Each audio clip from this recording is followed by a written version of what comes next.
Mattie McGrath. Good, and I'm Concola, and I'm delighted that the Minister for Agriculture has arrived, and Minister Roberts is also here.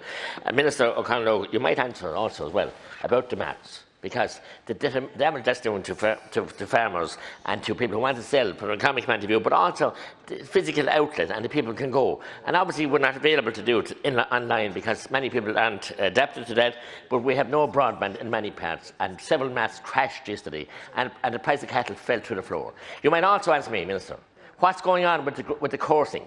Licences were pulled on Tuesday even for the coursing. The men and women who have trained their animals and they have knitted the hares, nurtured the hares, inoculated the hares and looked after their welfare, and looking forward to course out in the big fields, the plains of Kildare, the Golden Vale in South Tipperary, Newcastle, Knockgraffin, Kilsheen Club, all the clubs, you know what I mean, that are there, Clonmel, and indeed clubs in East Cork and East Limerick. A huge part of their culture, their heritage and their ducas really. And it's good for man and beast. And it's good for the children and the adults, and to see the flora and fauna out in open lands. And the hares are protected by the NPS, the National Parks and Wildlife. So it's a devastating blow to them. Some of them had the rounds taken. Some of them didn't get the licence this year because of the situation with the rabbits. There's murky business going on in the Department of Agriculture. Certain officials have a vested interest in destroying this industry. And it's a business to many people, remember. There are thousands of jobs in it. There's millions of euro in it.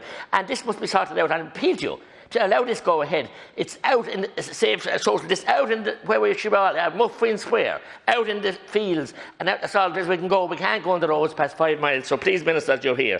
In relation to the whole COVID and the Minister for Health and the Department of Health handling of it, the test and tracing has been in shambles, proven to be. We see now again today where Dublin City University can't cope. This weekend they have a number of tests. I have a young man in Tipperary, a grandson of the late Deputy Michael Ferris, who you knew, I'm sure, Count Gola, Shane Ferris, and he's a company in Cork, and they're called Cobots. They have robots. I've gone to see him. Robots can do the testing in places like today. They're doing it in Northern Ireland universities, they're doing it in England, and they can't get it even in an interview with the HSE. This whole thing, they have their arms around it, the HSE, don't want any new people in. And they can do the tests safely, no danger of inspection to any personnel. It's amazing. I couldn't believe it when he mentioned this to me until I saw it at his house, in the yard in front of his house, how they can be done. They can't get a meeting. We're at this now with 7 or 8 months, but there's blockage. You talk about procurement. They don't want it. It's a national preserve now. It's like the preserve for the wild animals of the HSE. It's their ground. Don't come in here, anybody. We don't want you, and we can manage this ourselves. But they can manage it. Haven't managed it. Abject failure. And now we have figures that about 70,000 people offered to help for Ireland's call. A minuscule amount of them are taken on. They have 3,500 new personnel, we're told, but yet they have 200 less nurses in the HSE than they had in February. So what's going on? 580, I think, soldiers, 640 retired soldiers offered to Ireland's call. Not one of them was taken in. And yet we have failures and we have lack of responses. An army elite team could be put into that nursing home yesterday in Roscommon, or a nursing home any place else an outbreak come. But no, the HSE is out of control.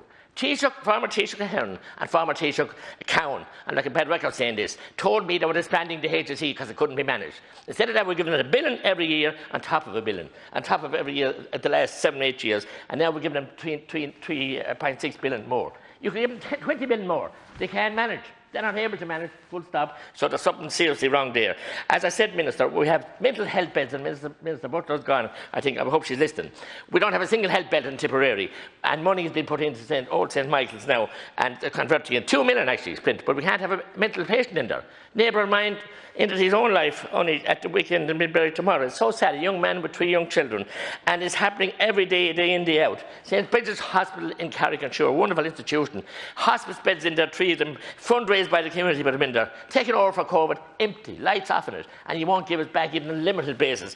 All those issues are just so sad. And as I said, the carers out there under such pressure and trauma, and they can't get home health now. They're not there. And we can throw money at the problem now, but we can't get them anymore. So as I said, the thousands of people have offered to help. They're frustrated. So you've lost the propaganda war. You've lost the faith of the people.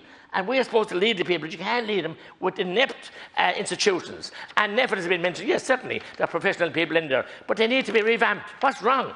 The model isn't working right. You revamp it and bring in some business people in there, bring in some mental health specialists in there, and bring in another wide range of people who have different expertise. So, and yes, and Deputy O'Callaghan said it, it isn't NEFIT that are leading the country, it's the government. But we have no leadership at the moment, and very meagre and feeble. And spectacular is the change of power, change of the guard.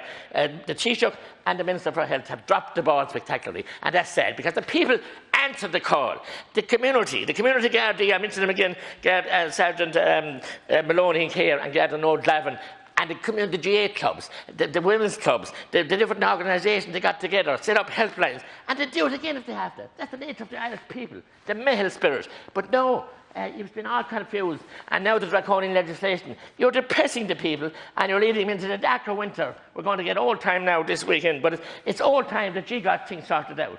And you show the leadership that people expect. Well, there was old adage, always back in penal days, Tipperary leads, Ireland follows. But you need to start leading now.